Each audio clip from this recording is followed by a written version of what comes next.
Bienvenidos a La Otra Aventura, un espacio dedicado al mundo de los libros. Italo Calvino escribió que la melancolía es la tristeza convertida en luz. ¿Es usted feliz? ¿Qué tan cerca o lejos se encuentra de la felicidad? No se mueva de su lugar. Aquí le vamos a decir por qué es más fácil el sufrimiento que el placer. Vamos a adentrarnos en el mundo de la felicidad y de la tristeza como las concibió Sigmund Freud. ¿Usted cree que la melancolía puede ser un estado que invite a la creación?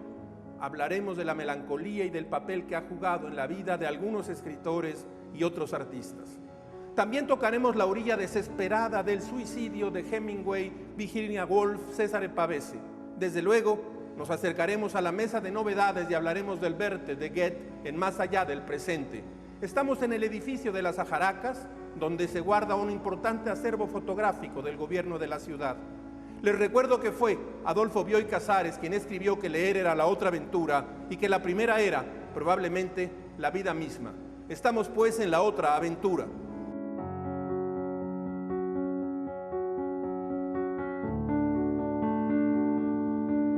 I heard that you settled down, that you found a girl and you're married now. I heard that your dreams came true. Guess she gave you things I didn't give to you.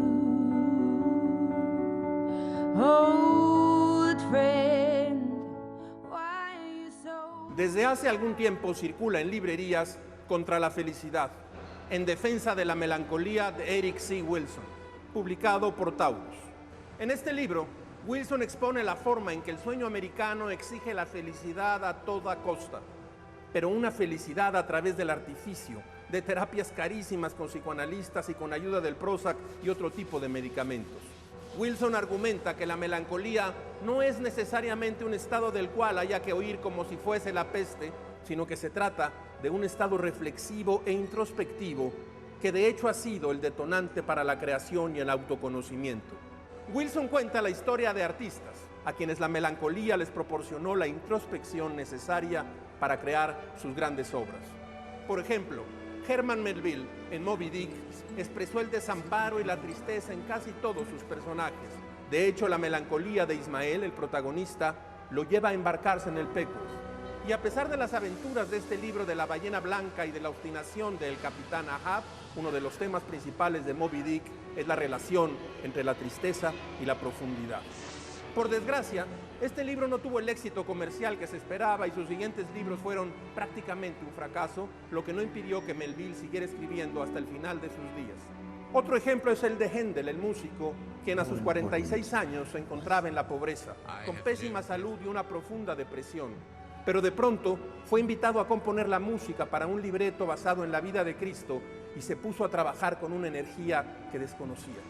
Durante un periodo de 24 días casi no durmió ni comió, solo compuso sin pausa. Al final concluyó El Mesías, su obra más importante, un regalo de las profundidades de la melancolía. Wilson afirma que promover la sociedad de la felicidad absoluta es fabricar una cultura del miedo. Nosotros podemos concluir que tanto la felicidad como la melancolía son partes fundamentales del ser humano y ninguna de ellas puede ser absoluta.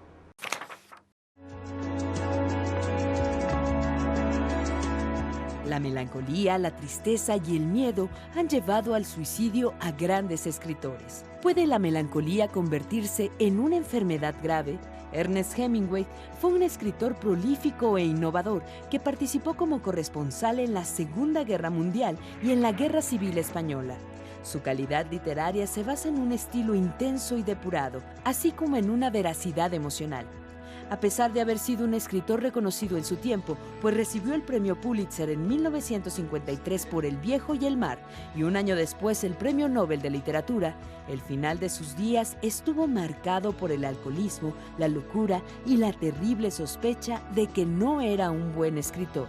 El 2 de julio de 1961, abrumado y confundido a los 62 años, se suicidó con un tiro de escopeta. Virginia Woolf creció rodeada de un ambiente literario y culto. Su padre poseía una amplia biblioteca en la que Woolf pasaba largas horas leyendo. Sus ataques de depresión iniciaron cuando apenas tenía 13 años, debido a la pérdida de su madre. Después, las depresiones se presentaron constantemente durante toda su vida. Muchas de estas crisis coinciden con los momentos en los que estaba por concluir sus obras. Entre sus obras más importantes destacan Las olas, la señora Dalloway y Orlando, una biografía. Finalmente, y ante el terror de volverse loca, pues escuchaba voces y era incapaz de concentrarse, el 28 de marzo de 1941, a los 59 años, Virginia Woolf se ahogó voluntariamente en el río Ouse, cerca de su casa de Sussex, en un día frío y luminoso. Cesare Pavese, uno de los grandes escritores italianos, fue traductor de Melville, John Steinbeck y Ernest Hemingway. Uno de los fundadores de la editorial Einaudi, en la que permaneció como editor hasta su muerte. Por su postura antifascista, fue encarcelado en Brancaleone, Calabro. Sin embargo, no participó en la Segunda Guerra Mundial mientras Italia estuvo ocupada, cuando varios de sus amigos se unieron a la resistencia y fueron asesinados. La narrativa de Pavese trata en general acerca de conflictos de la vida contemporánea, entre ellos la búsqueda de la propia identidad, como lo refleja en La luna y las fogatas, considerada su mejor novela. Cesare Pavese fue víctima de repetidas crisis depresivas y tras la ruptura de su relación amorosa con la actriz estadounidense Constance Dowling, se suicidó el 27 de agosto de 1950 en un hotel de Turín ingiriendo somníferos. Aunque no todas las melancolías terminan en una enfermedad seria, algunas no tienen remedio.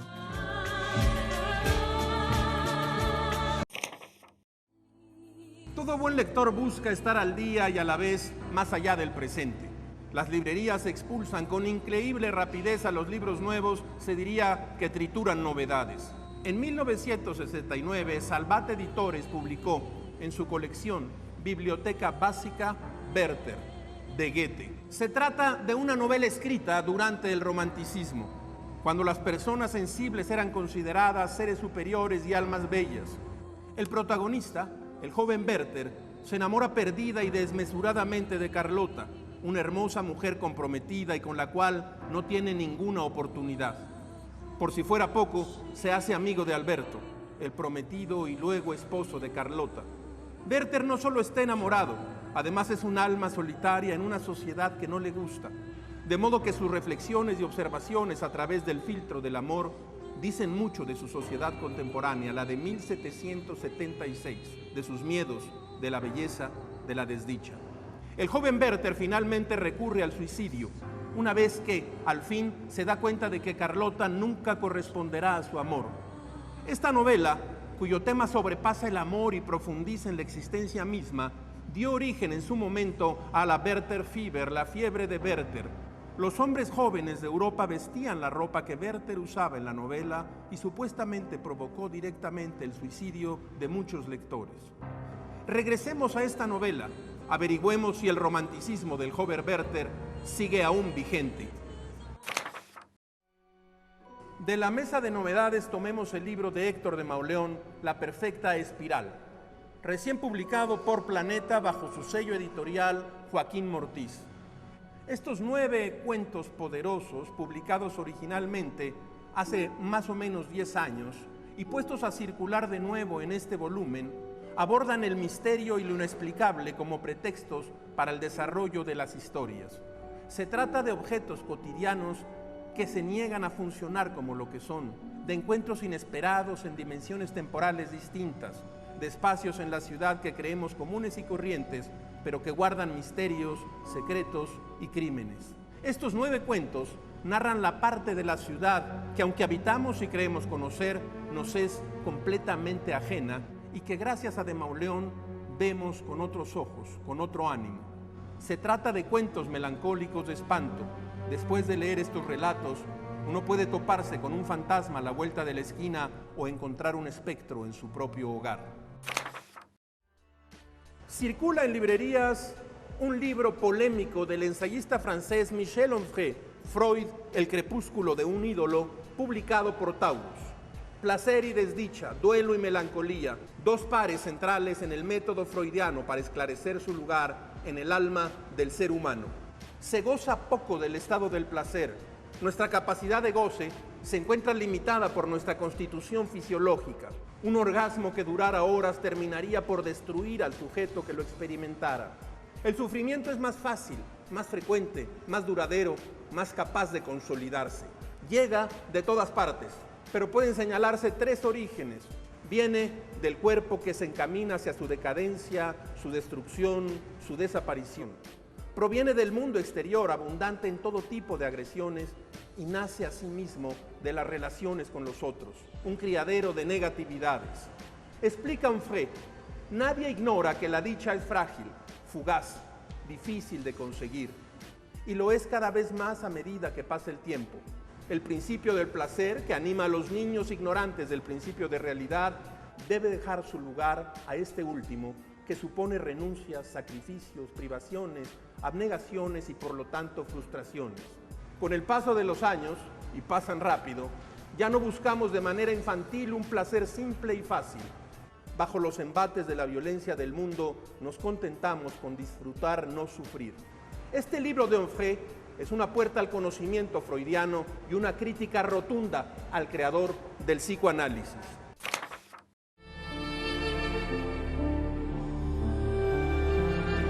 En el libro Los Hechos, autobiografía de un novelista, el escritor estadounidense Philip Roth cuenta esto que convendría repasar cuando sentimos que llegamos a un callejón sin salida. A partir de los 50, uno empieza a sentir necesidad de hacerse visible a uno mismo. Llega un momento, como me llegó a mí, en que se halla uno en tal estado de desamparo y confusión que no logra comprender lo que antes parecía obvio. ¿Por qué hago lo que hago? ¿Por qué vivo donde vivo? ¿Por qué comparto mi vida con quien la comparto? Lejos de sentirme capaz de reconstruirme, lo que percibía es que me estaba desmoronando. Estoy hablando de una depresión, afirma Philip Roth.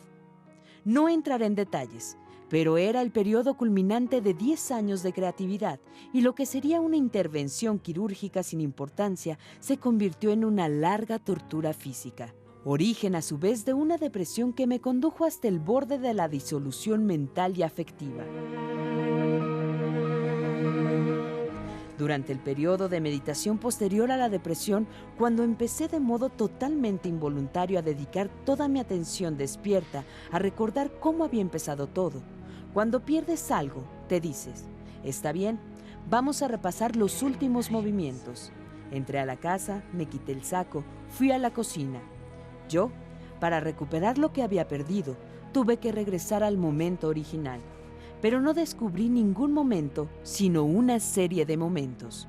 Así se libró Roth de la depresión que lo postró durante largo rato. Esa crónica está escrita en Los Hechos, autobiografía de un novelista, publicada por Planeta en su sello de Seix Barral.